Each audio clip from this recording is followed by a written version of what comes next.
தமிழரசன், அதாவது 12வது ஆண்டும் இந்த அனுசரிக்கப்படும் இந்த நினைவு நாள், அதாவது சுனாமியால் உயிரிழந்தவர்களுக்காக அவர்கள் உறவினர்களை இழந்த இந்த மக்கள் இன்றும் அனுசரித்து வருகிறார்கள்.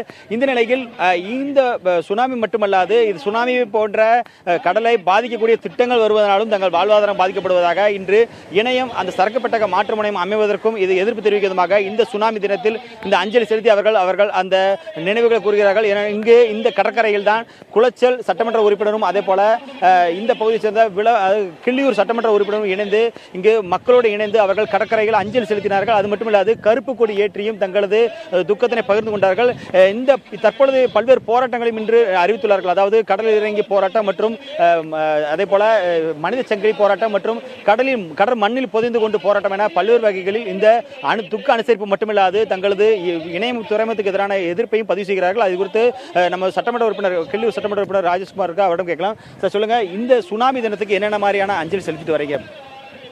2004ஆம் ஆண்டு ஏற்பட்ட சுனாமி பேரலையின் மூலம் கன்னியாகுமரி மாவட்டத்தில் கிட்டத்தட்ட 10 கடற்கரை கிராமங்களான குளச்சல், கொட்டில்பாடு, மண்டைக்காடு, ராமன்துறை, இணையம், தேங்காய்பட்டணம் இப்படி கிட்டத்தட்ட 10 கிராமங்களுக்கு மேல் பகுதியிலே வாழுகின்ற அந்த மீனவர் மக்கள் 1118 பேர் தங்களுடைய உயிர்களை துறந்தார்கள்.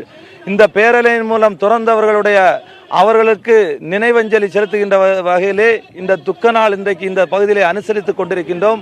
அந்த துக்க தினத்தை முன்னிட்டு இந்த பகுதியில் கருப்பு கொடி ஏற்றி அவர்களை நினைக்கும் வண்ணமாக நாங்கள் இந்த நிகழ்ச்சியை நடத்தி கொண்டிருக்கின்றோம். கிட்டத்தட்ட இதில் உயிர் நீத்தவர்களுடைய குடும்பம் இன்றைக்கு அவர்களுக்கு மாற்று குடியிருப்பு கூட சரியாக இன்னும் முறையாக கிடைக்கப்பெறவில்லை. அந்த மாற்று குடியிருப்பு பல்வேறு பகுதியில் இன்னும் இழந்தவர்களுடைய வீடுகள் கூட இன்னைக்கு திருப்பி கொடுக்க முடியாத நிலையில் இருக்கின்றது. அதில் இழந்தவர்களுடைய குடும்பங்கள் இன்னும் வேதனையாகத்தான் இருந்து கொண்டிருக்கின்றார்கள். அந்த துக்க நினைவை நினைத்து இன்றைக்கு நாங்கள் இந்த அஞ்சலியை செலுத்தி வருகின்றோம். துக்கம் அனுஷ்டிக்கும் இந்த நாளில் தொடர்ச்சியாக போராட்டங்கள் நடக்கிறது. எதற்காக இந்த போராட்டங்கள்? துக்கம் இன்றைக்கு சுனாமியினுடைய துக்கம் எங்களுடைய மனதை விட்டு நீங்காத இருக்கின்ற இந்த வேளையில் மத்திய அரசானது இன்றைக்கு இணையம் பகுதியிலே சரக்கு பெட்டக மாற்று முனையம் என்ற பெயரிலே மிகப்பெரிய மக்களை அனாதையாக்கின்ற மிகப்பெரிய ஒரு திட்டத்தை கொண்டு வருவதற்கு முயற்சிக்கின்றார்கள். எங்களை பொறுத்தவரையில் இது அடுத்த மிகப்பெரிய 2004 ஒரு சுனாமி பேரலை வந்தது. அதற்கு அடுத்தபடியாக மக்களை அழிக்கின்ற ஒரு சுனாமி பேரலை வருவது போல் நாங்கள் நினைக்கிறோம். அந்த திட்டத்தை தடுத்து நிறுத்துவதற்கு இன்றைக்கு பல்வேறு கட்டமான போராட்டங்களை கன்னியாகுமரி மாவட்ட அளவில் எல்லா அரசியல் கட்சிகளும் நடத்தி கொண்டிருக்கின்றது. மீனவ மக்கள் மட்டுமல்லாமல் கரை பகுதியை சார்ந்த மக்களும் நடத்தி கொண்டிருக்கின்றார்கள். மக்களுக்கு பாதிப்பு இல்லாமல் இந்த திட்டம் மற்ற பகுதியில் வறுமையானால் நாங்கள் அதை வரவேற்போம். ஆனால் மக்கள் மிக அடர்த்தியாக வாழுகின்ற பகுதி இணையம் பகுதி. அந்த இணையம் பகுதியில் வருவதை நாங்கள் மக்களின் வாயிலாக நாங்கள் அதை எதிர்க்கின்றோம். இதற்கான பல்வேறு ஆய்வுகள் நடந்த சூழ்நிலையில் இந்த திட்டம் வருவது தடைபடும் அப்படின்னு நினைக்கிறீங்களா? குளச்சல் சட்டமன்ற உறுப்பினர் திரு பிரின்ஸ் அவர்கள் அவர்கிட்ட கேட்கலாம். சொல்லுங்க.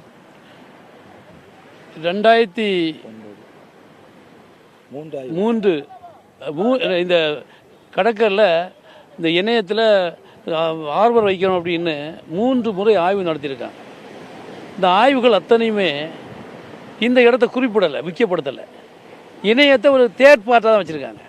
முதல் பார்ட் குளச்சல், அதுக்கு அடுத்தபட்டமாக கிழக்கு பகுதியில் வைக்கலாம் அப்படின்னு சொல்கிறாங்க. கடலோரத்தில் இது இணையத்தையும் அவங்க சொல்கிறாங்க. மனசாட்சியான ஒரு அரசு, மக்களை பாதுகாக்க வேண்டிய அரசு தன்னுடைய கடமையை செய்கின்ற வகையில் பாதிப்பு இல்லாத இடத்தில் தான் அதை தேர்வு செய்ய வேண்டும். இந்த தேர்வு மனப்பூர்வமாக இந்த மக்களை வஞ்சிக்கின்ற இவர்களை உயிர் பலி வாங்கக்கூடிய அளவில் உடைமைகளை அளிக்க வேண்டிய வகையில் தான் இதை திணையத்தை அவர்கள் தேர்வு செய்கிறார்கள். ஆகவே தான் இந்த பெரிய கொந்தளிப்பு. 2004 சுனாமி மீண்டும் இப்படி ஒரு பிரச்சனை வந்து சுனாமியால் பாதிக்கப்பட்டுள்ள இந்த மக்களுக்கு அதற்கான முழுமையான ஒரு தீர்வு கிடைக்காத சூழலில் மீண்டும் ஒரு சிக்கலை ஏற்படுத்தும் விதமாக மத்திய அரசு இந்த திட்டம் அமைந்தால் கண்டிப்பாக மீனவ மக்களுக்கு மிகப்பெரிய ஒரு பாதிப்பாக, வாழ்வாதாரத்தை பாதிப்பதாக அமையும் என்ற அச்சத்தின் காரணமாகத்தான் தற்போது கூட இந்த துக்கம் அனுஷ்டிக்கும் இந்த நாளில் கூட தங்கள் இந்த போராட்டங்களை முன்னெடுத்துள்ளதாக தெரிவிக்கிறார்கள். வேதவள்ளி.